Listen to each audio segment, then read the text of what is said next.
Hello, welcome back. একটি গুরুত্বপূর্ণ issue নিয়ে কথা বলতে চাই।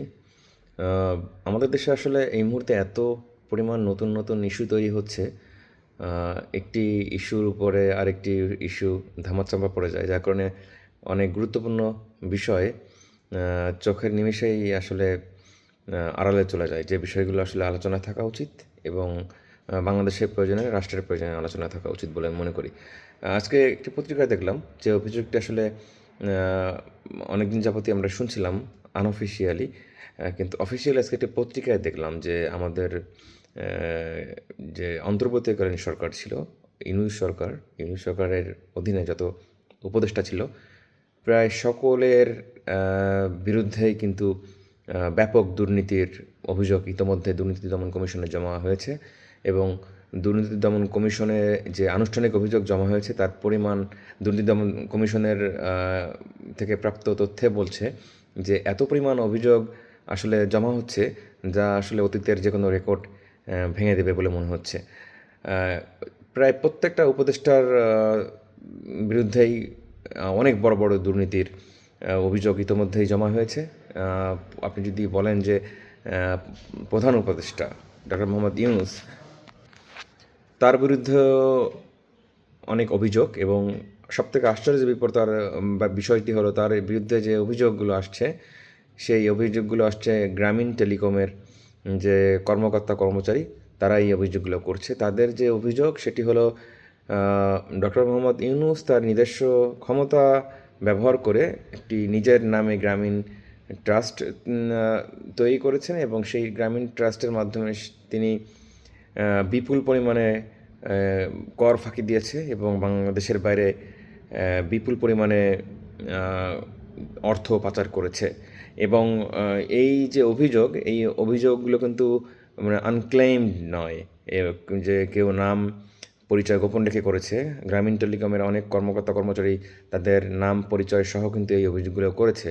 এবং আপনি যদি এরপরে যদি আপনি দেখেন যে আসিফ নজরুল, আইন উপদেষ্টা আসিফ নজরুলের বিরুদ্ধেও জামিন বাণিজ্য থেকে শুরু করে বিদেশে অর্থ পাচার, বিপুল পরিমাণে অর্থ পাচারের নানাবিধ অভিযোগ ইতিমধ্যেই দুদকে জমা হয়েছে এবং অনেক প্রভাবশালী ব্যক্তিদেরকে জামিন করিয়ে দেওয়ার কথা বলে তিনি শত শত কোটি টাকা আত্মসাৎ করেছেন এবং দেশের বাইরে বিপুল পরিমাণে অর্থ তিনি পাচার করেছেন। এগুলো সব আনুষ্ঠানিক অভিযোগ কিন্তু দুদকে জমা হয়েছে। এরপর আপনি যদি আসেন না, যে স্বাস্থ্য উপদেষ্টা যিনি আছেন তার বিরুদ্ধে ইতোমধ্যে বেশ কিছু অভিযোগ জমা হয়েছে। আপনি নিয়োগ বাণিজ্য থেকে শুরু করে আপনার নানাবিধ দুর্নীতির অভিযোগ ইতিমধ্যে জমা হয়েছে। আমি আসলে কোনো মন গড়া কথা বলছি না। নিউজ লিঙ্ক আমি দিয়ে দেবো আমার কমেন্ট বক্সে, আপনি আপনারা চেক করে দেখতে পারেন। আশা করি বিষয়গুলো বিস্তারিত জানতে পারবেন।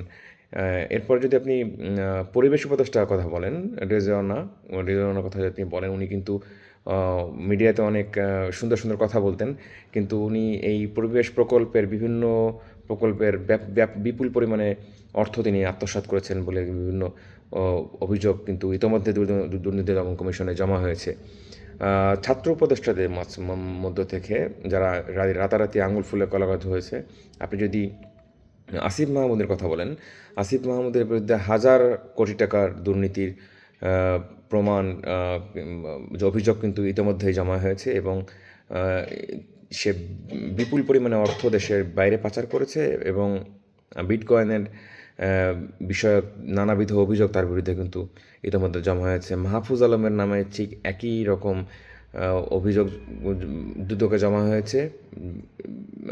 টেলিভিশনের লাইসেন্স পাইয়ে দেওয়ার জন্য বিপুল পরিমাণ অর্থ তিনি আত্মসাৎ করেছেন। যে এই যে অভিযোগগুলো রয়েছে, এই বিষয়গুলো আসলে সামনে আসছে এবং দুর্নীতি দমন কমিশনে ইতোমধ্যেই আনুষ্ঠানিক অভিযোগ দাখিল করা হয়েছে এবং কিছু কিছু অভিযোগ রয়েছে যারা নাম পরিচয় গোপন রেখে অভিযোগ করেছে, আবার বেশ কিছু অভিযোগ রয়েছে যারা নাম পরিচয় সহ করেছে।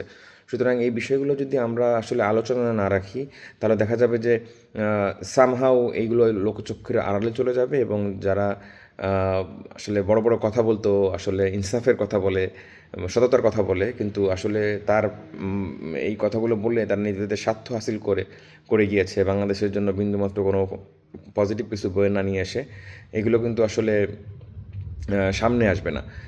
সুতরাং এই যে অভিযোগগুলো আসছে, এই অভিযোগগুলো আমরা সাধারণ নাগরিক হিসেবে আমরা চাই সঠিক তদন্ত হোক। সঠিক তদন্ত হয়ে যে সমস্ত অভিযোগে গুলো পূর্ণ সঠিক তদন্ত করে তাদের বিরুদ্ধে যেন আইনানুগ ব্যবস্থা গ্রহণ করা হয়। এই বিষয়ে আমাদের প্রত্যেকটা নাগরিকের আওয়াজ তোলা উচিত। আমি আশাবাদ ব্যক্ত করব আপনারা এই বিষয় নিয়ে কথা বলবেন এবং এই বিষয়টি কোনো ইস্যুর মাঝে হারিয়ে যেতে দিবেন না। আমি কমেন্ট বক্সে এই নিউজের বিস্তারিত লিঙ্ক দিয়ে দিচ্ছি। আমার হয়তোবা কথোপকথনে আপনারা বিস্তারিত জানতে পারবেন না, কিন্তু আপনি যদি নিউজটি পড়েন তাহলে একদম টু দ্য পয়েন্ট বিস্তারিত আপনি জানতে পারবেন। এবং আশা করি যেহেতু একটি পত্রিকায় নিউজ অলরেডি হয়েছে, আশা করি অন্যান্য আমি বাংলাদেশের অন্যান্য যে মিডিয়া হাউসগুলো রয়েছে তাদের প্রতি আমি আহ্বান জানাবো যে আপনারা এই বিষয়গুলো নিয়ে কথা বলুন এবং সামনে নিয়ে আসুন। আমরা চাই সুষ্ঠু তদন্তের মাধ্যমে যে সমস্ত প্রায় সকল উপদেষ্টাই দুর্নীতিগ্রস্ত, তাদের বিরুদ্ধে অভিযোগ দুদকে দাখিল করা হয়েছে। এইগুলো আসলে তদন্ত হোক, তদন্ত সাপেক্ষে তাদের বিরুদ্ধে যথাযথ আইনানুগ ব্যবস্থা নেওয়া হোক এবং বাংলাদেশের মানুষ দেখুক যে তাদেরকে সুন্দর বাংলাদেশের স্বপ্ন দেখিয়ে কীভাবে বাংলাদেশকে এটাকে লুটপাট করা হয়েছে। সবাইকে ধন্যবাদ, ভালো থাকবেন।